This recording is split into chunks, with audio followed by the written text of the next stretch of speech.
You know that feeling you have when you've seen somebody that you haven't seen in a while?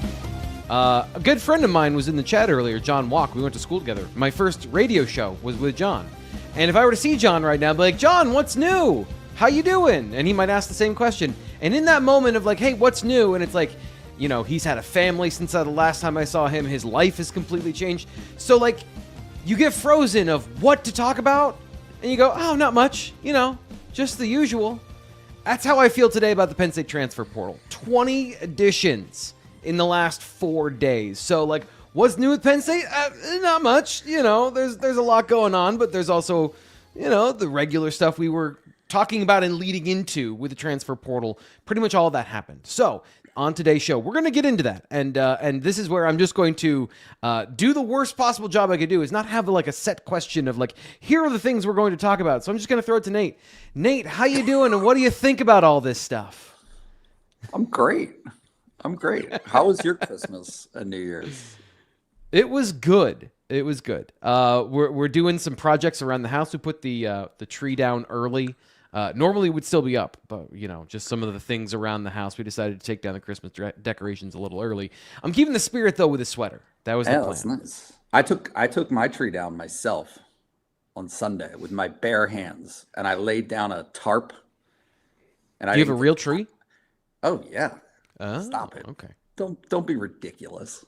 I'm a real tree guy. I've never had a real tree in my entire life. The closest we got is we bought one in a pot and put it outside of our apartment. That's nice. Fitz, are you a real tree? Don't shake your head. Are you a real tree guy? Everything Nate said is true, but nobody believes him. Just look at the guy. So I'm not a real tree guy. I'd like to be a real tree guy. I wouldn't think about it until December 21st, and then I'd be over it by December 28th. And you know, I'm just I'm a creature of habit, I guess. We're actually keep the lights on the tree all year long, take it to the basement, and then bring it up. And it's great. Like it saves a lot of time. I was going to say, this sounds like minimal effort possible. That's the plan in the Fitz household when it comes to putting the tree up. Tree, whatever, you know, just anything. That's where we go. Yeah, it's been a couple days, huh? We're looking at Penn State in the portal, and that's going to just consume us all today. It has consumed us all for the last couple of days. Check out our coverage on BlueWhiteIllustrated.com. Visitors, commitments, very, very funny Penn State Nittany Cyclones jokes. Don't let anybody tell you it's not funny, and you're not very creative by saying that. It's very funny. We're all laughing. It is pretty funny. There's a lot of that's kind of my proof right there. There's a lot of things going on, and I laid it out last week. People didn't listen. Nate laid it out this week. I'm not sure if they listened or not, but this is kind of the source of how this was all going to come together, in that the relationships that were established early, i.e. the ones that they had prior to coming to Penn State, the Iowa State players were going to take the spot at the front of the line. That doesn't mean they're going to have the spot at the front of the line when spring practice starts or fall practice starts or the games or anything like that. That means that they knew these guys. They knew which guys would likely jump on board. And now, lo and behold, 20 of them have. So you need to fill a roster. You need to fill a lot of numbers that, like, I was laying it out this morning, and it's actually more numbers than I thought would be, even though Penn State did a really very good job with retention, I thought. But yeah, it's a lot of work that goes into it. So we've seen Iowa State guys jump to the front of the line, but that's pretty much what's expected. Now it's the next step. Now it's getting the guys that can plug those holes as you mesh the Penn State roster, mesh the Iowa State roster. As you mesh those two together, you're figuring out who can make those those chains connect. And it's been really interesting to watch so far. A lot of defensive linemen so far. That's been the priority. It should be the priority just by looking at the roster, but all over the place. There are things to be done, ton of work to be done, and in and out visitors every day. It's fun. So I want to get to Ryan here in the chat. And by the way, hopefully my audio has been fixed. There were some people saying that they couldn't hear me. Other people did not seem to have an issue with that because everyone was understanding the Christmas tree conversation. But Ryan has been he's been around for a while now. And Nate, I want to send this one to you because I think this is part of like the conversation we had in the lead up to hiring Matt Campbell. And now that Matt Campbell has been hired, there's been a different maybe approach. So Ryan says here, what are we talking about, folks? People in the chat are now saying, hey, this is a playoff team. He says, we've officially gone insane as a fan base. But his position is, why aren't they spending more money, Nate? there is a certain faction of the fan base talking about the $30 million that the team had to spend, and bringing, and generally, I'm going to expand this beyond just what Ryan has to say here, which is, are these Iowa State players good enough to compete in the Big Ten? A lot of people are wringing their hands. There's a lot of those Nittany Cyclone jokes are about, hey, this isn't good enough for a team that wants to compete for a Big Ten title. So I guess, how do you view the dynamic between what was said and what is happening? Well, you don't know what they're going to spend. Well, I mean, multiple things. One, nobody knows, I mean, right now, what these guys' deals are for, right? Like, the money side of it is, to me, kind of irrelevant at this stage of the conversation. It's just like, what if they only spend 22 million? What if it's not 30? Like, well, I don't know how we're parsing that. But what I do think, and is a relevant conversation, is, okay, here are the guys that Penn State was able to retain. Here are the guys that Penn State lost. Let's evaluate that, right? And you did an excellent job of that on Saturday, Sunday, Monday, of purely looking at the Penn State guys, right? Here's what's out, here's what's in, and here's how it grades out. Chaz Coleman is a loss, right? Ethan Grunkmeyer is a loss. Some guys that they lost weren't really productive in their careers at Penn State, or it was so early in their career that none of that had been realized at this point. So it's a mix, right? There's some great retention, and there's others that, certainly I think Penn State would be disappointed in, and Penn State fans are probably disappointed in. Okay, that's its own silo. Then you've got the silo of Iowa State players, right? And in a lot of ways, it's a best of, right? This is the greatest hits CD at Circuit City, right? Like these are all of the players that produced for Iowa State last season. They got them all, or most of them, right? Where you can feel good, and a lot of them are upperclassmen. These guys are juniors, seniors. That it's kind of a 1 year window of loyalty and feeling good about a team that, these are the same players who also lifted Iowa State to its Big 12 success the year prior in 2024. Yeah. So you've got the Penn State silo, you've got the Iowa State silo, and then, to me, this is what's important, is agriculture, apparently. Yeah. Agriculture. I love agriculture. No, the silo of like, what else is out there? What does the rest of the transfer portal look like? Players that are not are not Penn State retention or departures, are not Iowa State incoming portal players. Like last night, UCLA, right? You bring in this kid. He is one of what will be a dozen, 2 dozen, right? 3 dozen potentially, like completely external to the Penn State ecosystem and the Iowa State system. And to me, that's what becomes fascinating and really interesting about this program. I'm going to put this on screen. And Nate, this is kind of, I think, to the point. Penn State lost 31 players, 35 players in the transfer portal. And to kind of the talent to talent comparison, 4 of those were 4-star players. Penn State got 4 4-star players in the portal. And in this math here that we're talking about with, building a team, Penn State brought in 15 3-star players.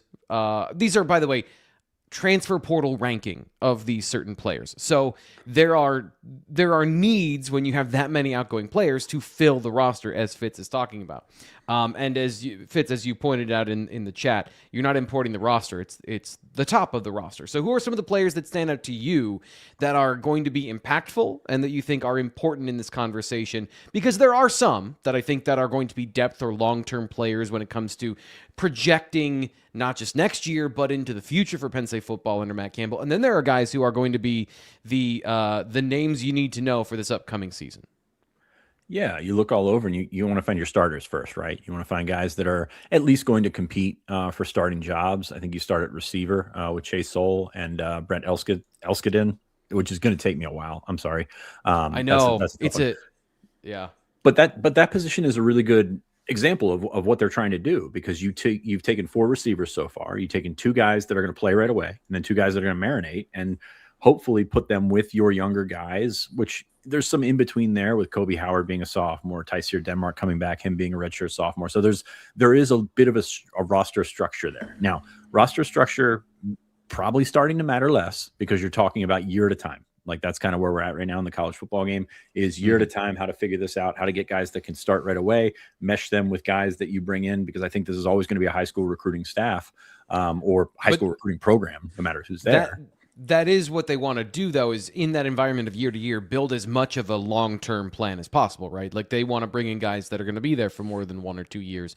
But the starting roster, is that what is a year-to-year thing to you in your mind? Is that kind of the difference here? Yeah, I think so. And I think that's all college football. That's not just schools with coaching changes. You're just seeing it amplified right now because Penn State lost so many guys because of the coaching change, and they're going to bring in so many guys because of the coaching change. I mean, that's kind of what you're looking at right there.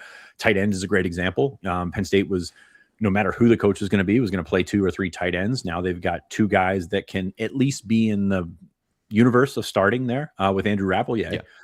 With Gabe Burkle committing and Ben Brahmer committing, and a couple of different, you've pointed out, T. Frank, a couple of different style players there, which always helps at that position. But then you're going to have to maybe figure out like these positions that you don't think that they need any more guys at. So take tight end, for example. You got Burkle, you got Brahmer, you got Rappelier, all of which are, we'll just say draft eligible to give you an idea of their age. Yeah. And then you kind of go, Finn Firmenich is a walk-on who's got a scholarship recently. And then you've got Brian Kordovich, and then it's really nothing, right? So if they would take another tight end and he's a redshirt freshman, or if he's a sophomore or something like that, it's not going to ring like in our heads as why do they need, it's going to be why do they need this guy? But there's a tug of war here at play where you're trying to get today ready, you're trying to get tomorrow ready. And I think that tomorrow matters maybe a little bit less, so you're probably not going to spend as much. You're probably not going to solidify that 75 to 105 on your roster and put the necessary funds toward that, which is fine because you don't need 75 guys to play in a game, or 105 guys to play in a game, excuse me.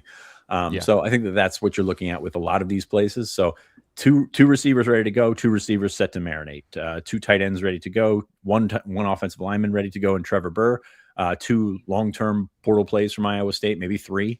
But they're going to just continue to try and stack on top of that and find guys that can go right away. Of course, quarterback, we probably don't even need to mention, but quarterback is crazy. If you look at it, you got Rocco Beck with 1 year left, and then you've got a bunch of freshmen, and no disrespect to Jack Lambert, who's going to be back, another walk on there. So does Penn State go and try to pull a Trinidad Chambliss D2 low D1 type guy that can give you experience, but not necessarily bring him into play? And I think that's the most fascinating thing, is when you're looking at building this roster, say, okay, quarterback set for right now, but also probably could use some reinforcements there, because it's not the worst thing in the world to have quarterbacks on hand. So I think that part is fascinating. We've only talked about the offense, and I think it's pretty crazy to look at.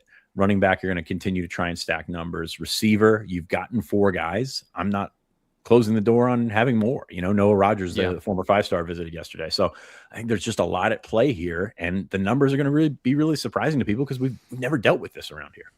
Right. And it's going to be interesting to see how they view not just their players they're bringing over, but also the Penn State roster itself when they get outside of this first wave, which I think what we're saying here is this first wave is the guys from Iowa State that make the most sense to join the roster, but it's not going to be the entirety of what they do. This is the first stage. Keanu Williams obviously has ties to the program through the defensive coordinator and through the defensive line coach.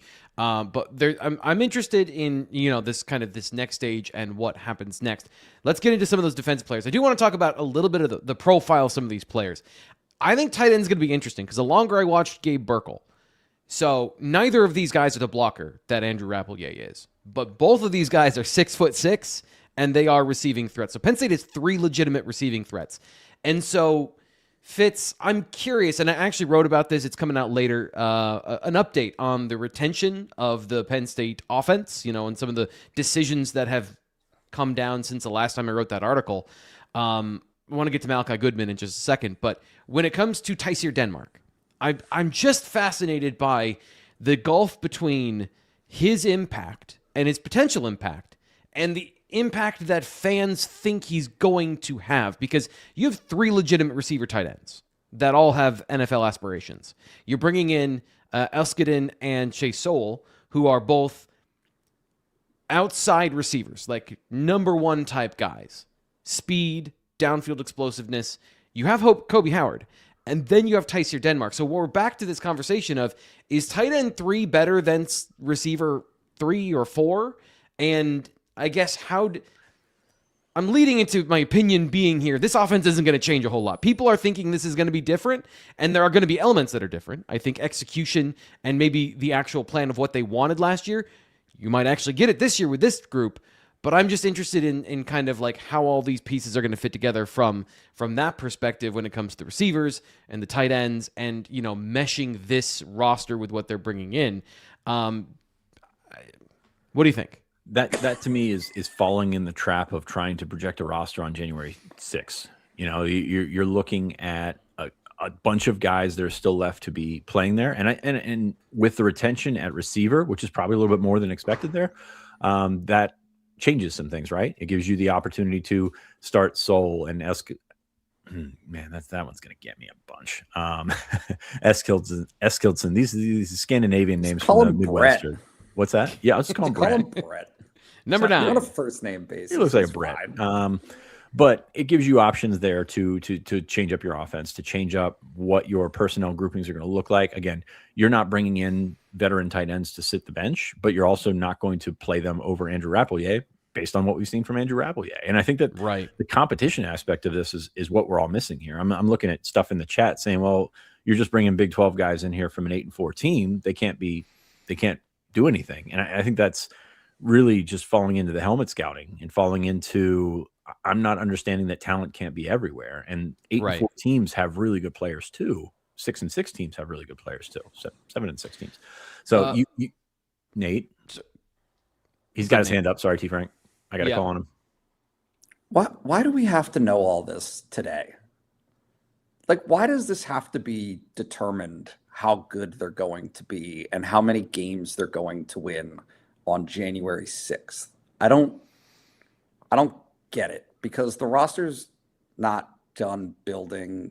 There are early pieces to this, but it feels like there's, to me, very recent history of scouting and projecting that left people very disappointed at Penn State. And I don't necessarily get why there's such a hunger to like dictate, to like set that expectation of you don't understand people's desire to have absolute clarity of what's going to happen in the future, because uncertainty creates fear and doubt and like base root of the year. Yes, it is.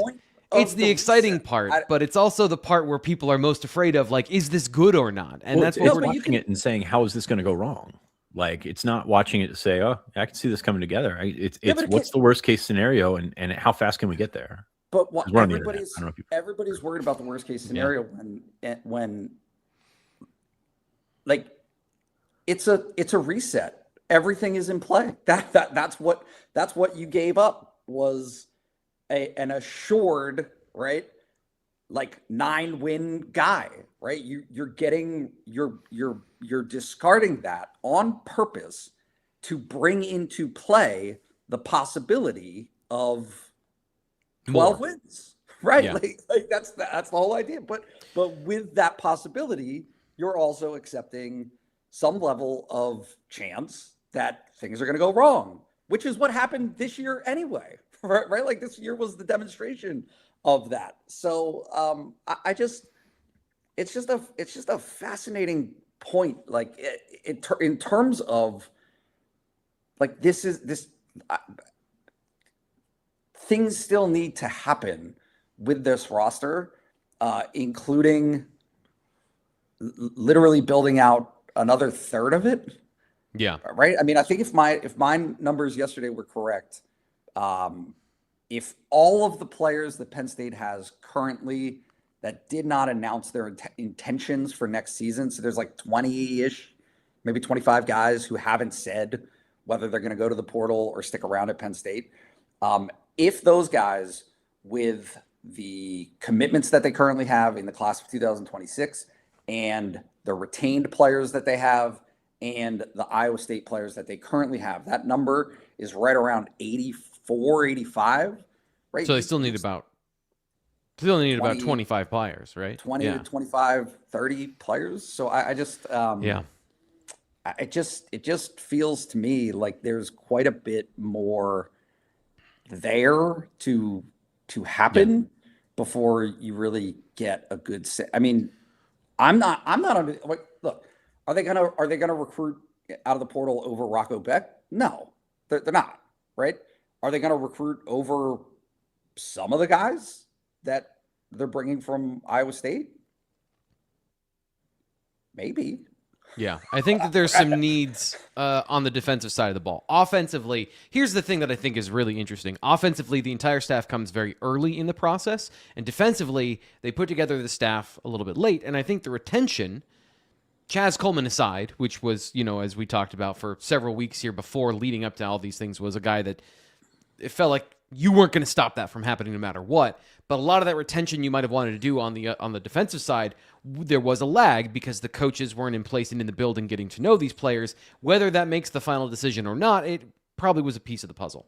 But I want to focus on the offense here. We've been focusing a lot on the offense because that is very much the known variable. JC Corrigan is here. He says, my biggest concern is based on Yurcich and Kolnicki's precedent. Matt Campbell and his crew aren't all they're built up to be. The difference here to me, and then this is going to be my last comment, then we got to talk about beer. The difference is you are importing a Big 12 philosophy that really, first off, isn't much of a Big 12 philosophy because it has tight ends at the heart of it. It's not a spread offense that's trying to do a lot of spread things. And secondly, the head coach is coming with them. Importantly, Mike Yurcich ran a very different offense than what he ran at Oklahoma State by the time it was in year 2 under James Franklin. Andy Kotelnicki came in and ran his offense, but with the this is what I would like from it aspect from James Franklin. James Franklin is no longer here, as we have talked about. So Matt Campbell, his influence on the offense specifically, being an offensive guy, having this be his background, this be his offense, these be his offensive coaches, I think that is a difference from the translation of the previous 2 coordinators of the Big 12 to what we have here. Now, does that make a difference is what we're going to find out. But that is a big difference here. Nate, tell me about beer. Oh, man. Anti-Fragile, Downtown State College, East Calder Way. If you're watching on YouTube, there is the beer being brewed in-house. Best beer in State College, in my opinion. And I like beer. Cocktails, cheesesteaks outside at Uncle John's, the greatest people serving you your beer. Shout out Todd. They have been an excellent sponsor and partner of this show, and we appreciate them very, very much. It's been a couple of weeks for me getting down there, but I am very much looking forward to my next opportunity to get down to Anti-Fragile and have myself one of their many changing offerings of beers on the big board. It's a great place. Fitz, the last time I was there, we had a great time, and it's a great place to go in the off season as well. That's a thing that I want to impress upon our subscribers, our fans, everyone here on the YouTube channel is like, it's easy to go in there and be like, hey, I'm from Blue White Illustrated, blah, blah, blah, on a Friday or a Thursday before a football game. If you're going in and you're in town, if you come into town for any reason, for a basketball game, for a hockey game, there's going to be a hockey game at Beaver Stadium. Check it out in the offseason and let them know, like, hey, the BWI crew, we're here all the time. And we appreciate you for doing that. We appreciate Anti-Fragile for being a part of the show as well. I want to get to this one quick thing because I thought it was very interesting. There's just a lot of, again, consternation in the chat. C. Paul King donates to the channel, says, what happens if Becht isn't as great as many of the professionals say he is? Not be as good, says C. Well, he's on a heater today, so we won't be getting to all of those. Chase Soul, He's a football player for Iowa State that committed to the program and is an interesting prospect to scout. And I did want to talk a little bit about some of these players and what they bring to the table. Iowa State likes big, fast, explosive wide receivers. And watching them early in the season, they really struggled to get open. And they had some guys, Soul from East Carolina, they brought in as a target in the transfer portal. And his dad tweeted today this interesting nugget. Basically, what he said is that he needed shoulder surgery after 4 days of practice and played through it through the season. And that really does line up with what you saw from him on the field. A very slow start to the year. I even said that to some of our subscribers over at BlueWhiteIllustrated.com of this is the way the receiver room started didn't make sense, but they got stronger as the year went on. So when it comes to guys they're bringing over, explosive athletes, big athletic guys. If you're talking about the players in this program that are part of the conversation for, hey, is Iowa State's players good enough? I'm going to say this for the 100th time. Their ability to scout, identify, and develop athletes is impressive. It is on par with Penn State, and I think they've done a better job of actually getting those big receivers that can run and get open downfield and put them on the field and be productive. It has been the offensive line and the defensive line that have been some of the limiting factors for this program. If you noticed, they brought back a bunch of guys from the Penn State offensive line, including 4 tackles. So let's talk about the retention wins and losses here. We've talked about it a little bit, but the latest one was Malachi Goodman deciding to come back. Tysier Denmark, we mentioned a little bit earlier. They do lose Amari Campbell. So again, people in the chat want Amari Campbell. I apologize if I'm not getting to some of your super chats here, but essentially these are the guys that have left and the guys that have stayed. I wanted to get your thoughts here, Fitz, on the job they've done of retaining guys at key positions to meld these two rosters to be competitive this year, because I think it's been intentional. Yeah, I think pleasantly surprised by some of the jobs they did. Of course, some bigger losses in there than probably Penn State fans will care to admit. Chaz Coleman, I think a lot of people saw him as being out the door at some point during this season. But regardless, that's still a big loss because that kid is really good. There's a reason schools are throwing bags upon bags at him. He's very good. Xavier Gilliam is one that stings for me. And I know that you're looking at his play last year as a redshirt freshman and said he wasn't all that impressive. T-Frank, we had this like visual back and forth the other day on the show where it was just like this guy was going to be a starter and is going to be a multi-year starter and is going to be somebody that's, and I don't want to call him an anchor of your defensive line because that terminology is going to take over when we talk about Keanu Williams and some bigger guys there. But he was going to be a very, very active defensive lineman. And now, Notre Dame, Indiana, Tennessee won him. That's, 3 teams that have been in the playoff in the last 2 years as well. So not this year, though.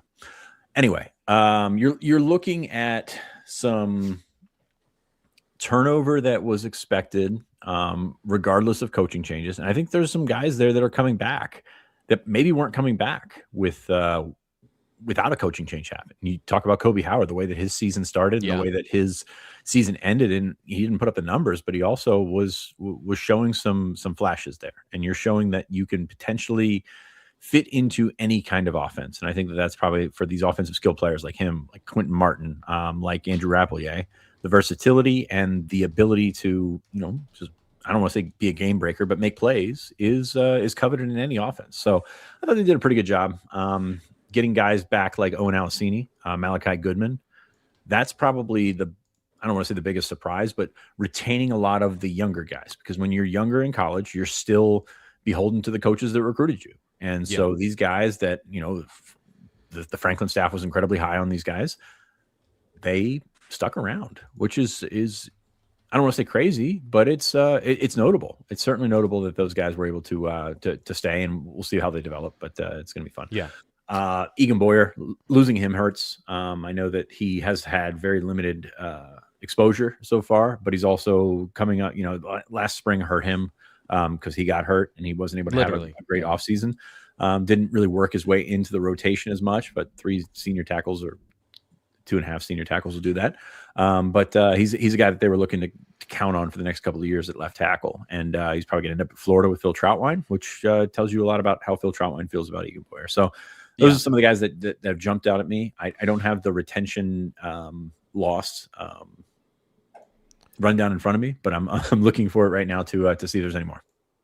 So, Nate, I want to jump over to the defensive side of the ball. Amari Campbell is the biggest news guy who I think it became pretty clear what it was about as he discussed it openly on social media, starting all the way back a few weeks ago when he was talking about NIL opportunities and Tony Rojas was trying to get him NIL opportunities before any of this even happened of Tony coming back or any of those things. Like there has been this drumbeat in the background of money in the conversation with Amari Campbell.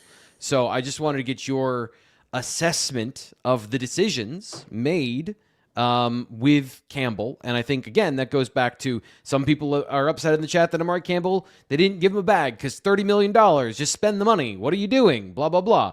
So what's your big picture take of that loss on the defensive side of the ball that is the freshest for Penn State fans at this point? Yeah, I think that there's a, like I'm going to say it's just business, and there's this like recoil over that sentiment, but like it's just business. It's not, and yeah, there's going to be hard feelings from him, right? But if you're Penn State and if you're Matt Campbell, assigning a value monetarily to the type of player that he is or that he can be for you and how much productivity he can have, particularly against what you've already shown in terms of how you're valuing. I mean, they got a couple of linebackers from Iowa State that are coming, right? That have a prior history with and clearly believe in. It's there's only so many reps and there's only so many opportunities in terms of what you're like. T. Frank, defensive ends, cornerbacks, defensive tackles. If you're devoting a high percentage of your pool salary to the linebacker position, not smart. You're doing it wrong. Yeah, not smart. Especially not for a guy who isn't a star. And Amari Campbell is a very solid football player. Can you get 80% of what Amari Campbell gave you from some other football player who doesn't want top of market money? These are the decisions, and this is the point that I've been trying to make, and you and I have talked about here, Nate. Spending money to spend money is the way to ruin any program, professional, business, whatever. You need to be smart about finding the values where they are and spending the money where you need to get the best players available. And I'm not saying Amari Campbell isn't a good football player, but if the value doesn't match the talent and the situational ability, it's not just linebacker, it's the player in the context. And people in the chat are saying, like, where's the D-line? That's where you want to spend your money, Nate. I actually thought that was going into an ad read, by the way. So recency bias is a thing.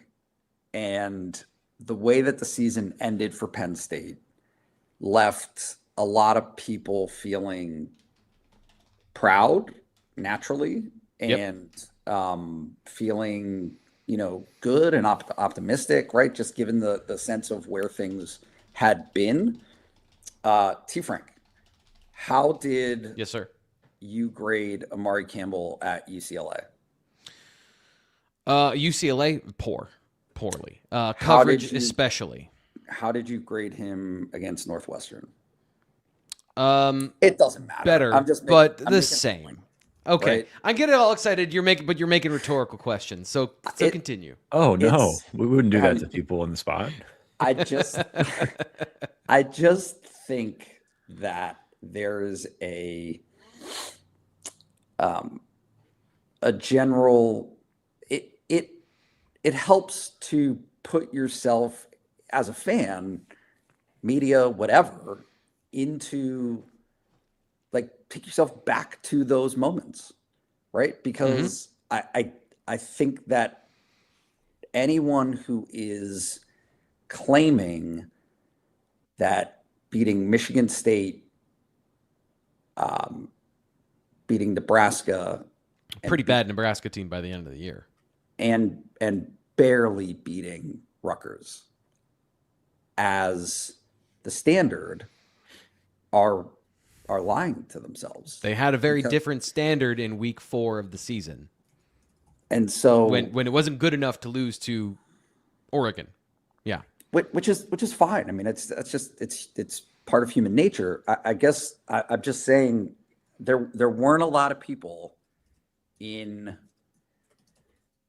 week 6 who felt like they wanted anybody at Penn State to return for the 2026 season. My slight Amari Campbell included. My slight pushback there. Campbell played a ton of snaps. He stayed on the field. He was productive. He did all that kind of stuff, which is and got better. And which is, you want to see a world where that's rewarded. Now, the stretch here is that typically that's rewarded. I don't want to say with a hometown discount, but it's rewarded by paying someone a decent amount of money, but not as much as you would spend on a guy that has tremendous production coming through the portal, right? You're Nick and Katron taking less money than market value, essentially, right? You're looking at Campbell, and I think Campbell wanted the number that he would have gotten elsewhere in the portal, and that's his prerogative. I don't have a problem with that. I don't have a problem with him trying to get the most for him, especially at 5'11", 6 foot. He's not a big guy. He's not. He doesn't project as a pro prospect, like a high level pro prospect. And you can make it at that size. Absolutely, I'm not doubting him at all. I'm thinking, because I've had a blast watching him play, because he certainly stuck it out through everything. Just in the middle of that defense, it was really hard defense for everybody. But you are looking at a guy that wants to maximize his final year, and I'm absolutely on board with that. But Penn State's got its valuations too. This new staff is a little bit more stringent in terms of resetting its, for lack of a better word, salary structure, and that wasn't there. Tony Rojas is, we're going to play this game, a higher upside linebacker. I know he's been hurt a bunch, and I know that he probably gives you more of a splash, more of a star, game changer type potential. And I hate using that word for a guy that's three or 4 years in. Just got to be healthy, right? Yeah. Like, we've seen the production, we've seen the interceptions, we've seen the sacks, we've seen, I think good run defense, despite what people think of him, despite the injuries have been the thing. The injuries marred the perception of him, and then they obviously ended his season into 4 games into the year. So, Nate or Fitz, whoever wants it. And let me one more thing while we're on linebackers. Like, you're looking at what Penn State brought in, what Matt Campbell brought in from Iowa State. If you can get 3 of those guys for one Amari Cooper, I don't know that the production is all that different, because he's not a takeaway machine. He's not a guy that, sorry about that. He's not a guy that can really fundamentally change a game. As going back to what I said about Rojas, Campbell's not a guy that can fundamentally change a game. He can get a ton of tackles. He can get a lot of stats and stuff like that. Yeah. And I think he's a good player. But it's just, I think that is the sort of the catch-22 when you're evaluating these guys, is how much can you pay him? And okay, it's probably not the number that aligns with us. And people don't like hearing that. Players don't like hearing that. I want to ask you, you mentioned the salary structure reset. Yeah.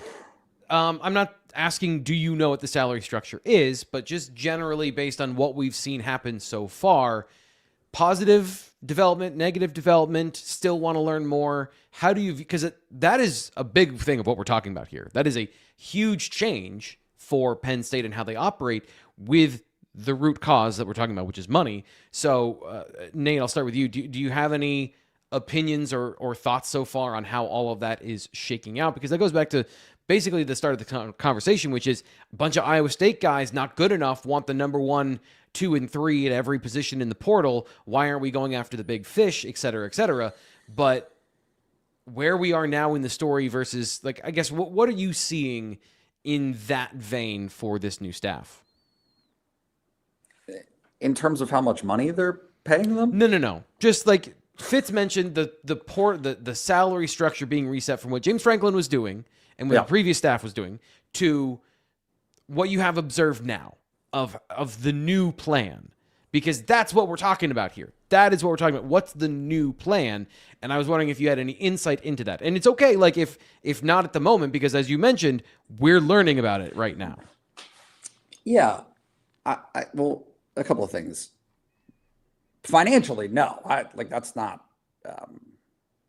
that picture has not clarified at this point of in terms of, hey, because I do think that partially to what you're saying, it is the crux of the issue is what are the other offers on the table financially for Iowa State's players, right? Is like, what were they choosing Penn State over? And is Matt Campbell, and this could be the case, is Matt Campbell getting a discount on the open market for those guys? Right.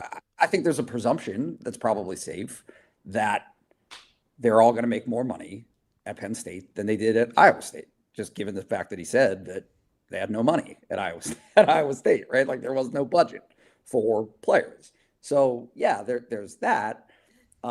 It's just, okay, like the cynical view and the one that I'm just kind of outright rejecting is, oh, Matt Campbell's just giving everybody a raise, right? Like sight unseen is just everybody's getting a raise because they're coming from Iowa State to Penn State. I think that, and I think it makes sense, it is extremely important for the new guy, whenever there's a new guy, to establish his own culture, brand, identity, all that stuff. And just being honest here, some of the reservations that exist in any organizational structure, but when you're merging things, yeah, and you've got the last guy and you've got the new guy, old habits die hard sometimes. It can be difficult to shed some of that. And so I do think from a value perspective, it's very important for Matt Campbell to bring in his players. Not all of them. Right. Not all of them, but like as many of the best ones and the guys that you can culturally count on, I think is extremely important, because I do think that, and again, this is where things get a little bit tricky from this past season, is,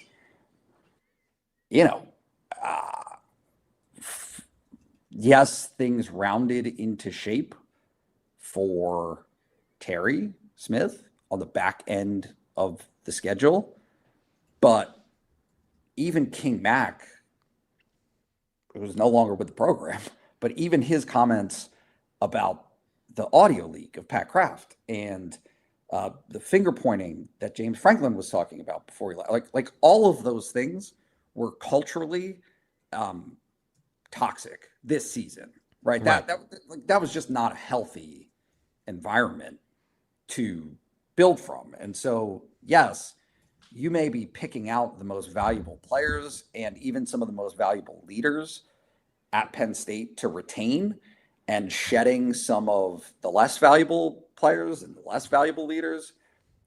You're obviously cycling out quite a few seniors, right? Who, let's be honest, like, were not it.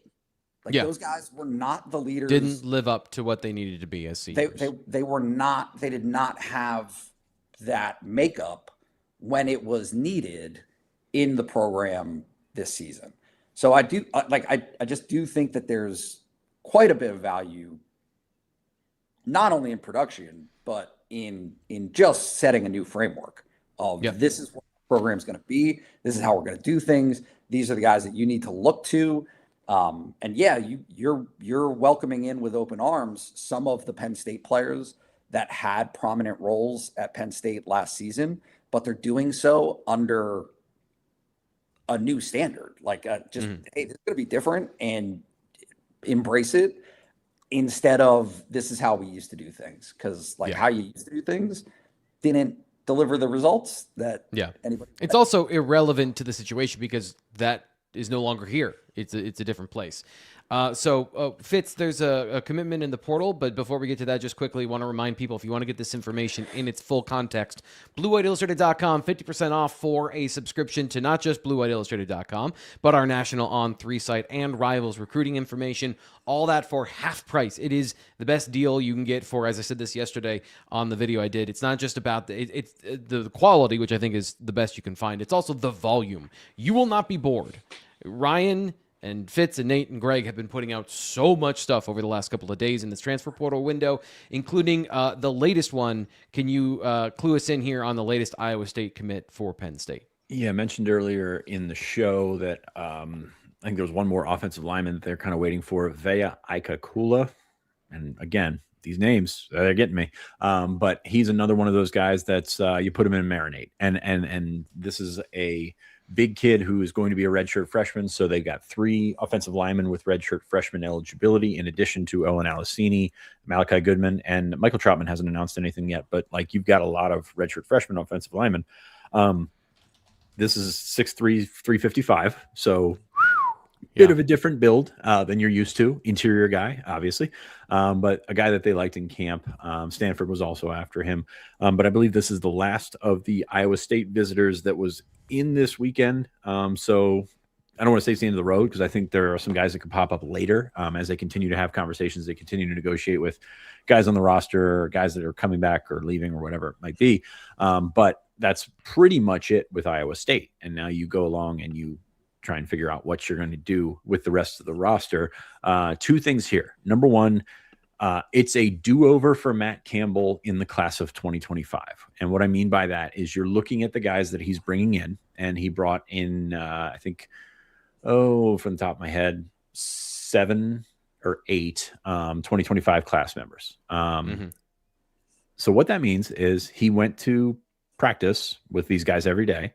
He decided which ones were the best, and he decided to prioritize them. Like you're getting a do-over, and some of the guys that maybe wouldn't have panned out, you're going to not call them. You're going to not bring those guys in. So I think it's a very interesting strategy.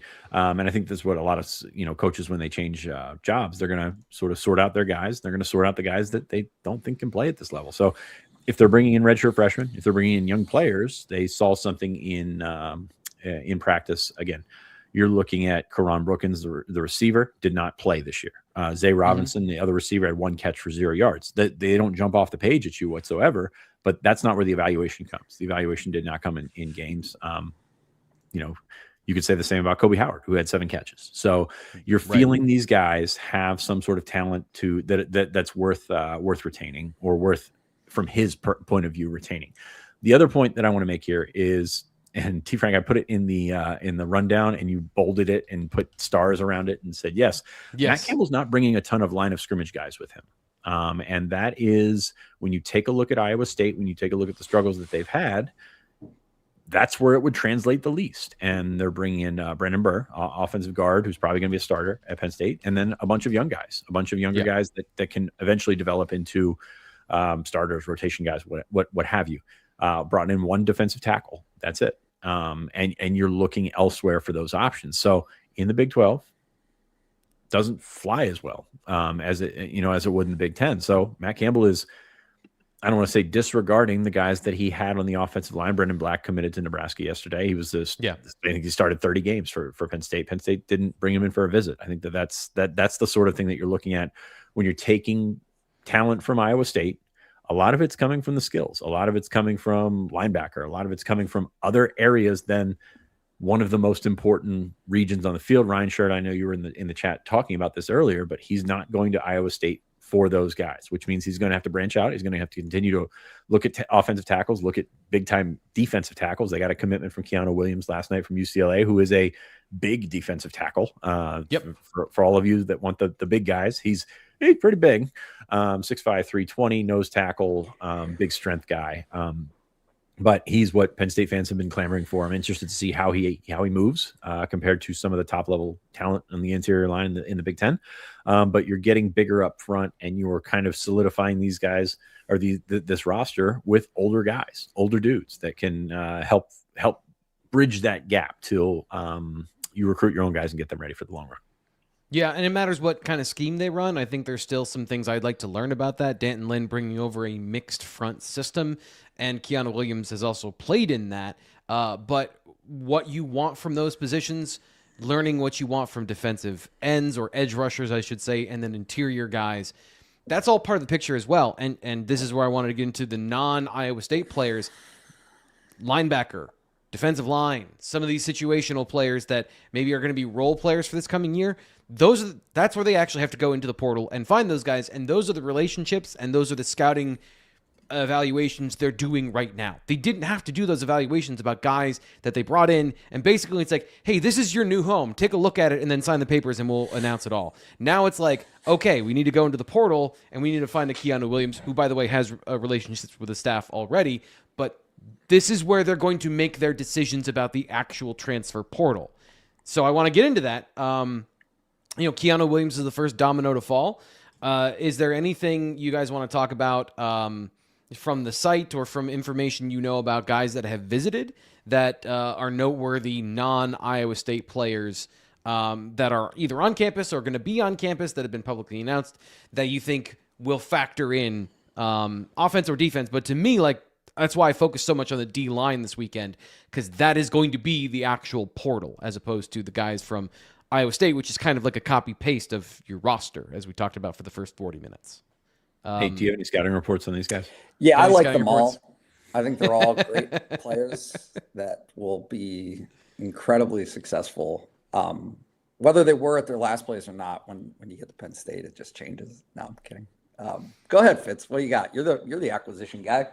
Yeah, I mean, you're looking at a guy or at a position that needs ready bodies, and Ty Blanding's back, Liam Andrews is back, DeAndre Cook is back, but you're going to need guys to make that transition right away, and there's no real grace there. There never is at defensive tackle. That's a position you just get beat on over and over again. So you're looking at guys that can really hold some things up. If you're going to invest in a guy like Tony Rojas, you want to keep him clean, right? And you're going to bring in 3 linebackers, you want to keep him clean. I think that's going to be the biggest difference that you see moving from this Knowles defense that was supposed to accentuate all that stuff and hold up gaps to get linebackers through. I think there's going to be a mix of that and a mix of, these defensive tackles can also make plays. Now, you got to find the guys who can make plays, which is probably not going to be the 325-pounder, but there's roles for everyone there. So I look at what Penn State's going after here, and I just think that they're just going to have to replenish as much as they can on the defensive line and then sort it out later. With no spring window, we've talked about this before, but no spring window, it's fascinating to me because, and I'm not saying this isn't going to change and guys aren't going to sue after spring practice to try and transfer again. But you just need to load up numbers right now and then let them fight it out in camp. I mean, there's really no way going around it. There's no brainer guys out there, really, especially when you're trying to fill 4-5 slots at defensive tackle like that. And that's going to be hard to do. So that's an expensive How many do you think they position. need? But this has been a conversation of volume here, and everyone says all of them, but obviously that's not going to work out. So they have one portal commitment.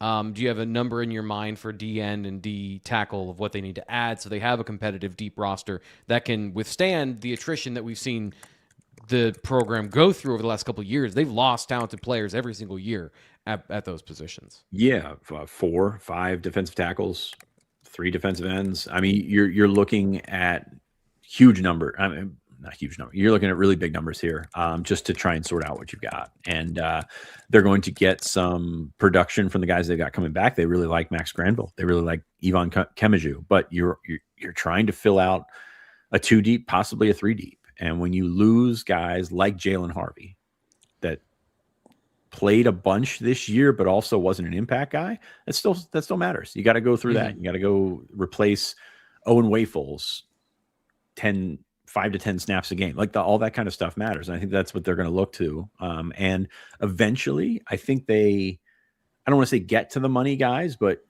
you want to stock up as much as possible right now. And then you kind of figure out where you need to come over the top with certain positions, with certain players, with certain athletes that can, be better than your athletes now. Because that's the goal, right? This isn't building, like I said, this is not building the roster of guys that want to be at Penn State. This is building a roster of guys that can win a championship. And that's what they're going to do, is just stack, stack, stack. And on top of that, this is a new staff. They don't need to have the loyalty to everyone, right? You hear all these Iowa State guys coming in. Those guys might not start either. Those guys might not play well here. Those guys might not play at all here. But that it's all about filling out that 105, filling out how you can bridge the gap between the old roster, the Iowa State roster, and the guys that you're going to eventually bring in. And it's going to be fascinating to watch. And like I said, there's no guarantees that this is going to go well. Yeah. And that's David Greeter has been begging us to answer this question for a while in the chat. Now, he wants to know, does the staff prefer L.J. Phillips Jr. or Peoples, the running back from Ohio State? My answer still is Tyke Hayes. I think Tyke Hayes, retaining him. I scouted L.J. Phillips. I think he is I'll tell you what I think they like from a running back perspective of watching Carson Hansen and watching their current guys they're interested in. They want a running back that can read the defense, understand where the hole is going to open up, and then run to that spot. When it comes to athleticism, when it comes to tackle breaking ability, when it comes to upper end abilities, I think that's somewhat negotiable because I don't think L.J. Phillips Jr. is a game-breaking offensive weapon. I haven't done any scouting yet on people, so I apologize. But to me, like when I'm looking at those three, I think Tyke Hayes is the answer, and if they can keep him, then I think it's academic outside of that. Well, the issue there, and this, I don't want to say the issue, but like you've got essentially two running backs right now, Carson Hansen and Quentin Martin. Like you're still waiting to figure out what Tyke Hayes and Jabri Coleman are going to do. And then you've got to figure out if you can bring in 2-3 more guys to solidify that room, whether it be young guys that have an opportunity to grow or guys that you might only get for 1 year. Like there's no blueprint, but you need running backs. You need, and I don't think I think we were in a special situation there for 4 years where you've got two guys and that that those are going to be the two guys. It's going to spread. It's going to be a little bit more scattershot the next couple of seasons.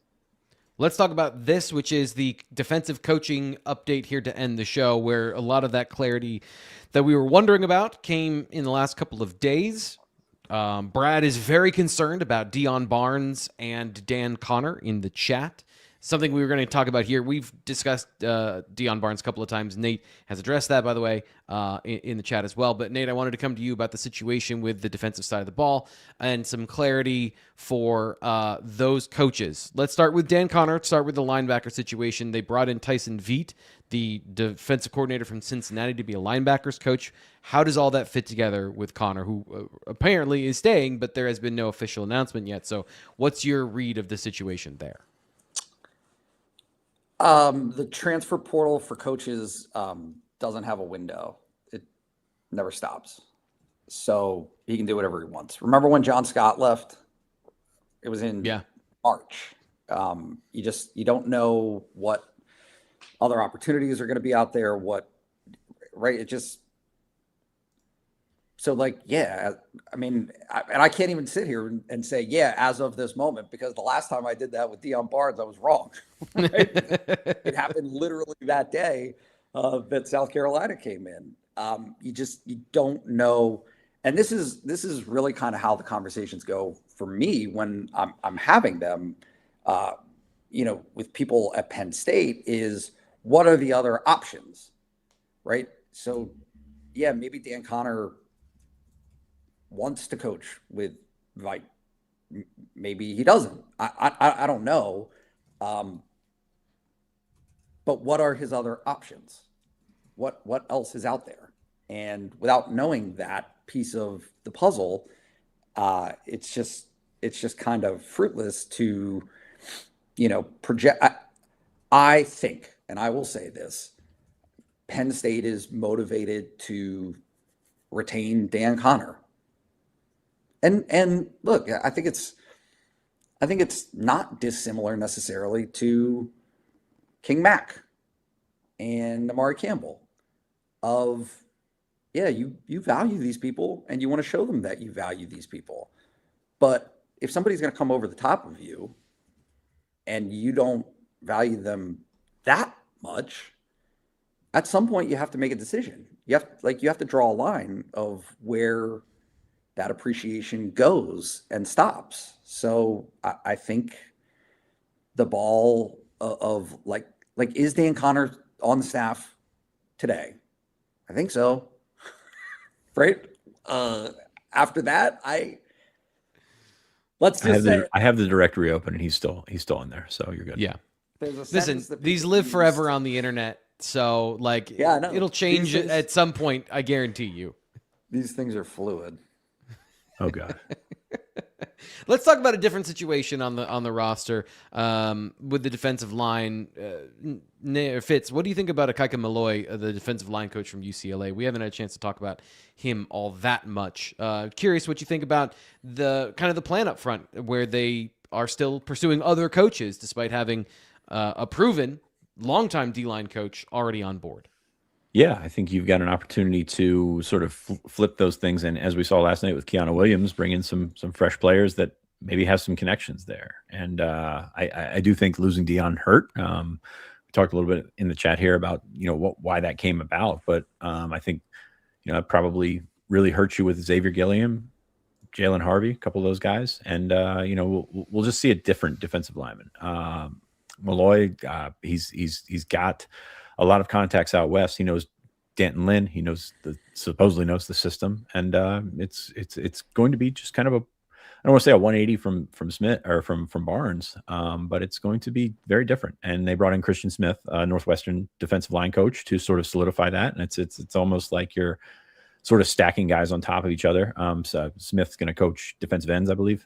Yes, he's going to have the opportunity to do the same thing. Like you're not only hiring coaches right now, you're hiring connections. You're hiring guys that have recruited guys that are going to be in the portal. You're going to have guys that have, Anto Saka is a guy that we talked about yesterday on the show, yesterday on the site, that was a Penn State target. He went to Northwestern, maybe didn't have the numbers that, we thought, or that they thought that he would have this year, but he's looking for a fresh start as well. So you're going to have an opportunity for those guys to come out and earn their medal right away. And I don't want to say concerns, but I have questions about how they're going to interact with the region. I have questions about how they're going to interact with East Coast. It's coming from UCLA. Like that is a big jump into different areas that you're not used to. And that'll be something that we watch play out in real time. So can't really say a ton about them, but you're looking to stack coaches on top of players, on top of portal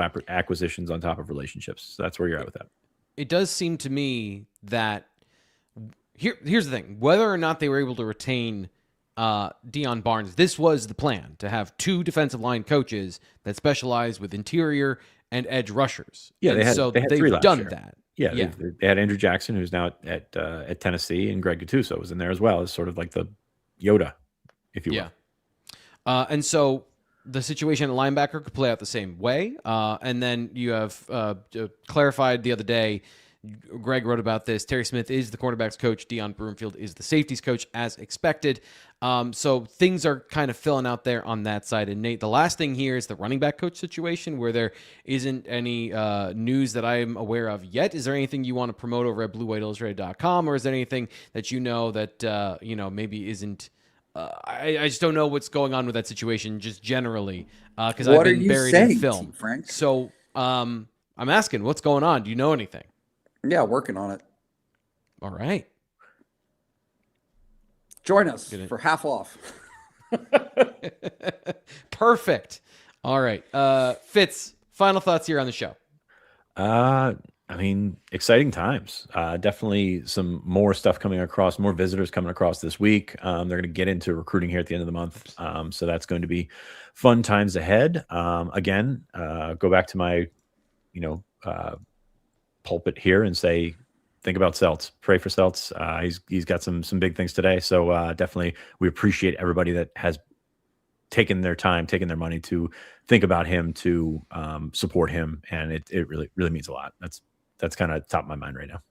Yeah. Well, thank you. Thank you for sharing the update, and we'll keep you updated here as all that happens. And again, if you want to go support his GoFundMe, I'll put the link in the description of this video. One of our own battling cancer. And the worst part is, in these situations, Doesn't matter. Like we talked about money with football, money with that is also a huge thing. So if you can help out a good person in need, would go a long way for that. So appreciate that. And we'll be back probably sooner rather than later. I'm trying to do a video a day. Like we do a live show, I'm trying to do a video a day, give everyone an idea what's going on with Penn State football. So check back early and often to the Blue White Illustrated YouTube channel. Like this video, subscribe. We'll be back with a live show tomorrow, 10 a.m. to update the latest on all the things going on. It'll be me and Greg. Of course, wrestling is going on, so make sure you check out the wrestling show later this week. There's a lot going on. So if you haven't subscribed yet, there's a ton of new people watching the channel. We appreciate your interest, and we're going to earn your commitment here out of the fan transfer portal with as much effort and intensity as we can muster here. From like, I'm a psycho. I'll go all out for it. So appreciate you being here, and we're going to get you all the great information you want. We'll talk to you later to do that.